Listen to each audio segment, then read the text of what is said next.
Saint মার্টিনে 14টা নির্দেশনা দিয়েছে। এই 14টা নির্দেশনা যদি আপনি সেন্ট মার্টিন আসার আগেই জানেন তাহলে আপনার জন্য সেন্ট মার্টিন ভ্রমণ আরও সহজ হবে।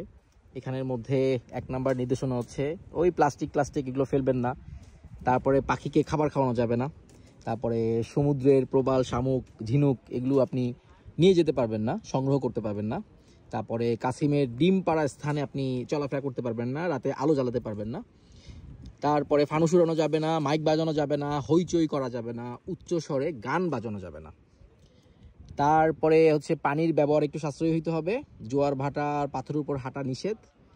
ড্রাইভিংয়ের সময় প্রবাল যেন নষ্ট না হয় সেই দিকে আপনাকে খেয়াল রাখতে হবে।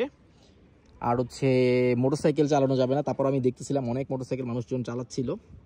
তারপরে স্নর্কেলিং করা যাবে না, মানে করা যাবে ওই সময় যেন প্রকৃতির ক্ষতি না হয় সেদিকে খেয়াল রাখতে হবে। তারপরে হচ্ছে রাতে আলো জ্বালানো যাবে না, এটা জ্বালানো ছিল না, আমি দেখছি সেটা। আর ওই দিকে মানে কোনাপাড়ার দিকের সৈকতে নাকি যাওয়া যাবে না। এটা কেন করছে আই ডোন্ট নো, মনে হয় কোনো জীববৈচিত্র্যের ওখানে মনে ডিম টিম পারে সেজন্য। কোনাপাড়া মানে পশ্চিম দিকের একটা বিচ আছে, ওই জায়গাটা সুন্দর, ওই জায়গাটাতে যাওয়া নিষেধ। তারপরে হচ্ছে ছেড়া দিয়াতে ভ্রমণ করা নিষেধ, মানে ছেড়া দ্বীপে আপনি যেতে পারবেন না। ওই দ্বীপটার মধ্যে ওরা এমনিতেই গার্ড বসাই দিছে, ওটা কালকে দেখলাম।